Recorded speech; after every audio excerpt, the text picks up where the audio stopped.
Hello student. आज हम हमारी हिंदी वसंत का पाठ 3 हिमालय की बेटियां पढ़ेंगे। इसके लेखक है नागार्जुन। हिमालय की बेटियों में लेखक ने हिमालय से निकलने वाली नदियों के बारे में बताया है और उन्हें लेखक किन किन रूपों में देखते हैं यह हम इस पाठ के माध्यम से समझेंगे। तो आइए शुरू करते हैं। इस निबंध में लेखक ने उन नदियों का वर्णन किया है जो हिमालय से निकलकर सागर तक पहुंचने के मध्य कई रूप धारण कर लेती है। लेखक ने अभी तक इन नदियों को दूर से ही देखा था। मैदानी इलाकों में यह नदियाँ बड़ी गंभीर, शांत तथा अपने आप में खोई हुई सी प्रतीत होती थी। किसी सभ्य महिला की तरह दिखने वाली इन नदियों के प्रति लेखक के मन में आदर तथा श्रद्धा के भाव थे। वह इन नदियों की धारा में वैसे ही डुबकी लगाया करता था जैसे कोई बच्चा अपनी माँ, दादी, मौसी या मामी की गोद में खेला करता है। मैदानी भागों में नदियाँ माता स्वरूपिणी बन मानव जाति के पालन में महत्वपूर्ण भूमिका निभाती है। इसीलिए उनके मन में आदर का भाव सहज ही उत्पन्न हो जाता है। लेकिन इस बार जब लेखक हिमालय की यात्रा पर गया तो इन नदियों का एक अलग ही रूप देखकर हैरान रह गया। हिमालय पर दुबली पतली सी दिखने वाली गंगा, यमुना तथा सतलज मैदानों में उतरकर इतनी विशाल कैसे हो जाती है। इनके व्यवहार की चंचलता तथा उल्लास मैदानों में क्यों नहीं दिखाई देता। हिमालय की गोद में अटखेलियाँ करती इन बेटियों की बाल लीला देखकर लेखक को बहुत आश्चर्य होता है और इतना आश्चर्य तो उसे कभी किसी छोटी लड़की को या कोई नन्ही सी कली को देखकर भी नहीं हुआ था। लेखक सोच में पड़ जाता है कि अपने महान पिता का विराट प्रेम पाकर भी यह नदियाँ क्यों अतृप्त हैं तथा किस लक्ष्य की प्राप्ति के लिए बेचैन होकर भागी जा रही है। वह कौन सी मंजिल है जहाँ पहुंचकर इनकी प्यास बुझ सकेंगी। बर्फहीन पहाड़ियाँ, हरी भरी घाटियाँ और गहरी गुफाएं जहाँ इनकी बाल कीड़ा होती है को छोड़कर ये आगे बढ़ जाती हैं। आगे जब जाकर ये नदियाँ मैदानी भागों से निकलकर जंगलों में पहुँचती है तो इन्हें इनके बीते दिन याद नहीं आते। बूढ़ा हिमालय अपनी इन नटखट बेटियों के लिए ज़रूर परेशान रहता होगा, लेकिन यदि हम उसकी बड़ी बड़ी चोटियों से यह पूछें तो सिवाय मौन के हमें कुछ भी उत्तर नहीं मिलता। अब हिमालय में कौन कौन सी नदियाँ निकलती हैं उनके बारे में देखिए।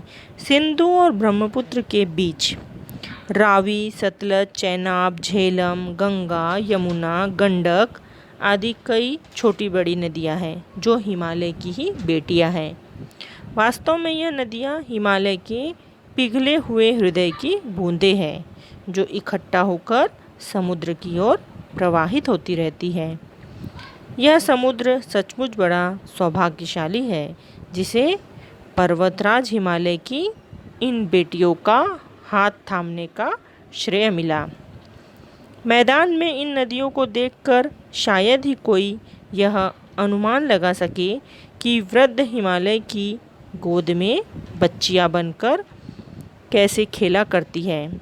लेखक कहता है कि अपने पिता की गोद में खेलने वाली इन बालिकाओं का रूप पहाड़ी लोगों के लिए सामान्य बात हो सकती है, लेकिन उसे तो यह रूप इतना लुभावना लगता है कि उन्होंने क्या किया, हिमालय को ससुर तथा समुद्र को उसका दामाद तक कह दिया और उसमें उसे इस किसी भी बात का कोई संकोच नहीं हुआ। कालिदास कौन है? एक बहुत बड़े कवि हैं और उनकी ही कविता थी मेघदूत। तो उसमें से एक प्रसंग का उदाहरण देते हुए लेखक बता रहे हैं कि मेघदूत में वेत्रवती अथवा जो बेतवा नदी थो उसकी प्रेयसी के रूप में उन्होंने चित्रित किया है। लेखक कहता है कि पहाड़ों तथा मैदानों में नदियों के अलग अलग रूप देखकर कोई भी इसी नतीजे पर पहुँचेगा। काका कालेलकर एक लेखक है। इन्होंने नदियों को लोकमाता कहा है, परंतु लेखक माता मानने से पहले इन नदियों को बेटिया तथा उसके बाद प्रेयसी का रूप भी देते हैं। इतना ही नहीं, ममता का एक और धागा वह इन नदियों के साथ जोड़ रखे हैं। वह इन्हें बहन भी बना लेते हैं, क्योंकि थोलिंग तिब्बत का एक प्रदेश है। वहाँ परेशानी के क्षणों में जब वह सतलज के किनारे जाकर बैठे थे तो इन नदियों के द्वारा ही उसका मन तरोताज़ा हो गया था। ठीक वैसे ही जैसे कोई बहन अपने भाई की मुश्किल चुटकी बजाते सुलझा देती है। और यहीं बैठे बैठे लेखक अपनी सतलज बहन पर एक कविता लिख देते हैं। और ये जो नीचे आपको कविता दिख रही है, ये सतलज नदी पर लिखी गई कविता है। तो आपको इस कविता को अच्छे से एक बार पढ़िएगा।